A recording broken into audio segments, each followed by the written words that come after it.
Court అక్షింతలు వేసినటువంటి మాట వాస్తవం కదా. అయినా సరే ఇది ఈశ్వరన్ గారితో అంట సార్. సో ఇది కేవలం సింగపూర్ ప్రభుత్వంతో కాదు సార్ వీళ్ళు చేసుకుంది. సింగపూర్ కి చెందినటువంటి ప్రైవేట్ సంస్థలతో అమరావతి డెవలప్మెంట్ కోసం మనమే డబ్బులు పెడతాం, వాళ్ళు ఏం డబ్బులు పెట్టరు, ల్యాండ్ మందే, వాళ్ళు కేవలం మన డబ్బులతో వాళ్ళు డెవలప్ చేసినందుకు వాళ్ళకి 52% వాటా అంట సార్. ఇది దోపిడీ కదా. అందరూ ఆలోచించాల్సిన విషయం సార్. వీళ్ళు చెప్తున్నటువంటి ఈశ్వరన్ ఫార్ములా 1 ముడుపుల కేసులో జైలుకి వెళ్ళి శిక్ష అనుభవించి వచ్చాడు మొన్నే. ఇప్పుడు పవన్ ఏదైతే చంద్రబాబు నాయుడు గారు ఆ ఈశ్వరంతో కలవబోతున్నారా లేకపోతే ఈశ్వరానికి సంబంధించిన వ్యక్తులతో కలవబోతున్నారా? అట్లయితే పెట్టుబడులు తీసుకురావడం కోసం కంపెనీలతో కలవబోతున్నారు అనుకోకూడదా సార్? ఒక విషయం సార్, రాష్ట్ర ప్రభుత్వానికి ఈ రాష్ట్రానికి ఎవరు అధికారంలో ఉన్నా ఇన్వెస్ట్మెంట్స్ వస్తే సంతోషమే, కానీ మేముంటేనే వస్తాయి మిగతా వాళ్ళు ఉంటే రావు అని విషయం చెమ్మటం ఉంది కదా. అది మంచి. ఆయన ఒక 40 years అనుభవం ఉంది, హైదరాబాద్ ని పెద్ద ఎత్తున డెవలప్ చేశాడు, సైబర్ సిటీని హైటెక్ సిటీని నిర్మించాడు అనేటువంటి ఒక గుడ్ విల్ ఉంది కాబట్టి ఆయన ఉంటే పెట్టుబడులు వస్తాయి అనేటువంటి అభిప్రాయం వారికి. సార్ నేను ఒక మాట చెప్తాను సార్. ఏంటంటే వీళ్ళు చెప్తున్నటువంటి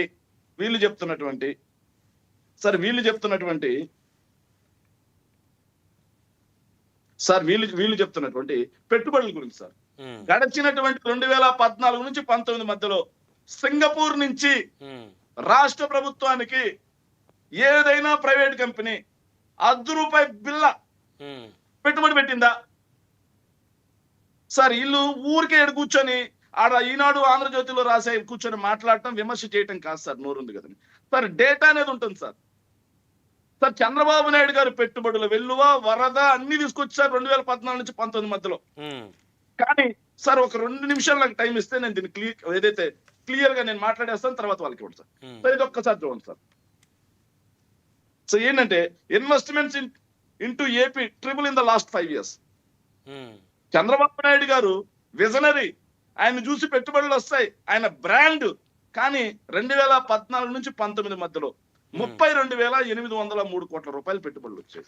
ఇది నేను చెప్పింది కాదు సార్, డిపిఐఐటి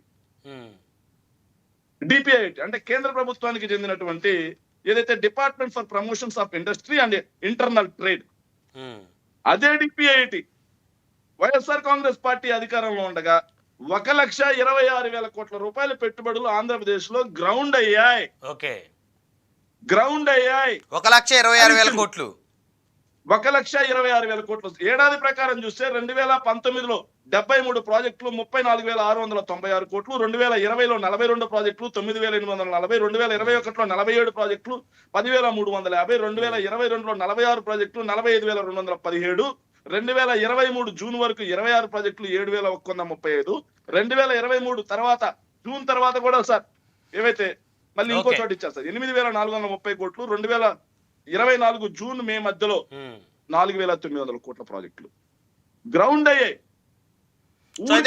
వైఎస్ఆర్ సిపి హయాంలోనే పెట్టుబడులు ఎక్కువ వచ్చాయంటారు రాష్ట్రానికి. 34,000 కోట్ల రూపాయలు ఎక్కడ, 1,26,000 కోట్ల రూపాయలు ఎక్కడ?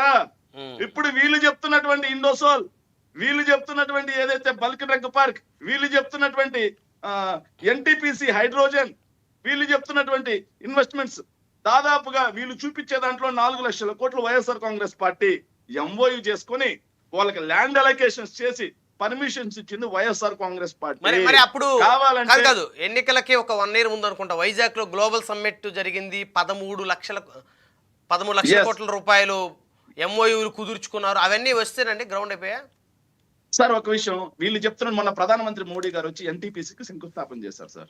అది ఎవరు ఎంఓయూ చేసుకున్నారు, ఎవరు ల్యాండ్ అలొకేషన్ చేశారు, ఎవరు వాళ్ళకి పర్మిషన్స్ మొత్తం ఇచ్చారు? ఎలక్షన్ కోడ్ సందర్భంగా ఆయన రాలేదు, తర్వాత వీళ్ళు వచ్చిన తర్వాత ఓపెన్ చేసుకున్నారు. ఇప్పుడు కరేడు దగ్గర భూముల వ్యవహారం అత్యద్భుతంగా నడుస్తా ఉంది సార్. ఇండోసోల్ 70,000 కోట్ల పెట్టుబడి, మేమిచ్చింది రేవూరు చేవూరు. వాళ్ళు ఆల్రెడీ ఫస్ట్ ఫేజ్ మొదలు పెట్టిన తర్వాత వాళ్ళని తీసుకొచ్చి కరేడులో పడేస్తా ఉన్నారు. ఇలా నేను డాక్యుమెంటల్